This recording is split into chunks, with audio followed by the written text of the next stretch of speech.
My name is Tom Bolewski, and as you can see, I'm in a wheelchair. I'm a C4 through C7 quadriplegic. I was an electrical contractor, and my life was grand. Everything was good until I had my accident. So my sons and we all took up the sport of off-roading, riding motorcycles. I'd gone out with two of my boys out to the desert out here in Mojave. On that fateful day, we went out in the morning and took a nice ride. We were on our way back to the camp, and I was riding out front and cruising along about maybe 45, 50 miles an hour. And I saw a strange obstacle, something that looked unfamiliar to me.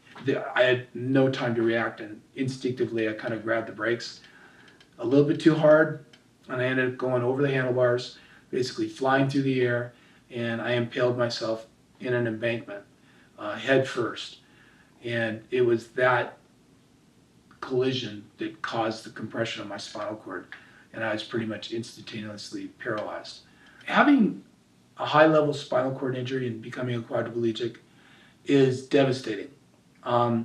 It knocked me off of the top of the mountain that I thought I was on. The Asian test was something that I was introduced to right after I was injured. And essentially it's gonna let the doctors know, do you have function or sensation, or are your nerves working at the various extremities? When it was first given to me, it was something that it didn't mean a lot to me because I knew that I was paralyzed and I knew I couldn't move.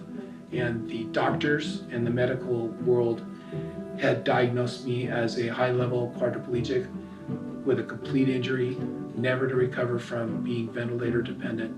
I got lucky at the age of 23 when I met my wife, and we've been married now for almost 33 years. And without Kim, I would have been dead.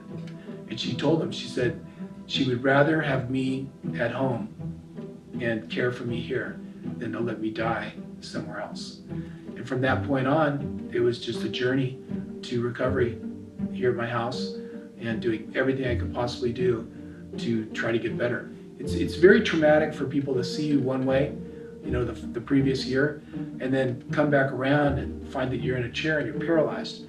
And a lot of people shied away from coming around. I think automatically people look at you and they wonder how it is that you're able to do what you're doing and why it is that you're in the chair.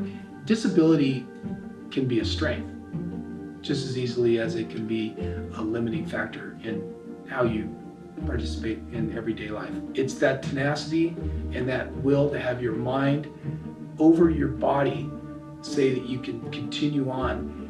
I think my real goal is just health, stamina, strength, confidence, and to just be able to live a life in the chair and not be compromised or hindered by the fact that I am a quadriplegic.